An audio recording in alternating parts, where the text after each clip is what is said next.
Il est de notre devoir collectif d'apporter une aide immédiate et un soutien économique massif à l'Ukraine.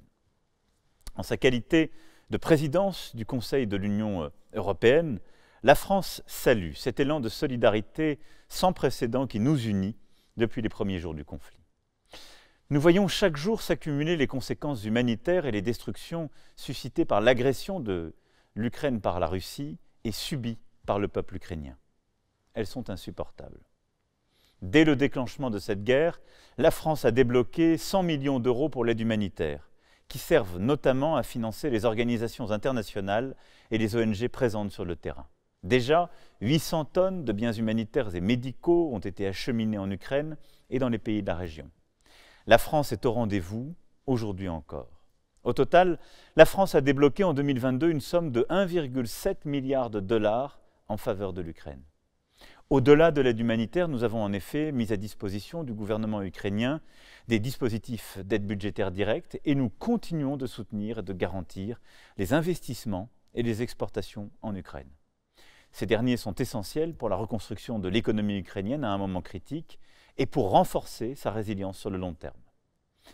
Plus de 2 mois après le début de l'agression russe, les besoins humanitaires de la population et la situation économique du pays appellent un nouvel effort de la communauté internationale qui soit à la hauteur des destructions d'infrastructures civiles. Aujourd'hui, je souhaite vous annoncer que la France portera son appui global à 2 milliards de dollars afin de répondre aux besoins exprimés par le président ukrainien. La France continuera à agir de manière concertée dans le cadre de l'Union européenne, avec nos partenaires européens, dans le cadre aussi du G7 et des institutions financières internationales, afin d'être collectivement à la hauteur des besoins de l'État ukrainien face à la catastrophe de cette guerre. La guerre en Ukraine entraîne par ailleurs de graves répercussions économiques sur le plan international et fait peser un poids injuste sur les économies les plus vulnérables, notamment à travers la hausse des prix des produits de base essentiels dans les domaines de l'alimentation et de l'énergie. La France est à l'initiative, avec ses partenaires, pour minimiser l'impact de l'agression russe sur ces pays, à travers l'initiative FARM en particulier, endossée par toute l'Union européenne, que nous souhaitons déployer en lien avec l'Union africaine, dans le cadre à la fois du G7 et du G20 et de nos partenariats. Nous travaillons avec l'ensemble de nos partenaires pour apaiser les tensions sur les marchés agricoles mondiaux, renforcer la solidarité vis-à-vis des pays les plus impactés et continuer d'investir dans la production agricole locale.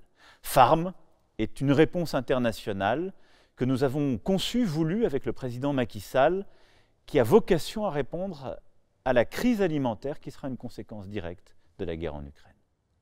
Je veux également, à l'occasion de cette conférence qui nous réunit à Varsovie, saluer la mobilisation exceptionnelle des voisins européens de l'Ukraine, et parmi eux celui en particulier du peuple polonais, qui a accueilli depuis le 24 février dernier plusieurs millions d'Ukrainiennes et d'Ukrainiens.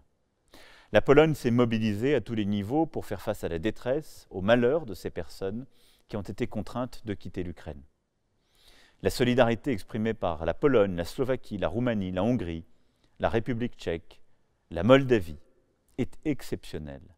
Et il est juste et normal que nous puissions collectivement les appuyer dans leur effort de solidarité au même titre que l'appui direct que nous apportons à l'Ukraine. J'ajoute que nous devons nous organiser, être prêts à assumer cet effort dans la durée, dans le contexte d'un conflit qui malheureusement risque de se poursuivre et dont nous n'avons pas encore vu toutes les conséquences dramatiques. La détermination et la dignité de la population et des autorités ukrainiennes forcent l'admiration de tous. La France entend leur montrer toute sa solidarité en agissant, en prenant ses engagements aujourd'hui à vos côtés et en le faisant dans la durée. Je vous remercie.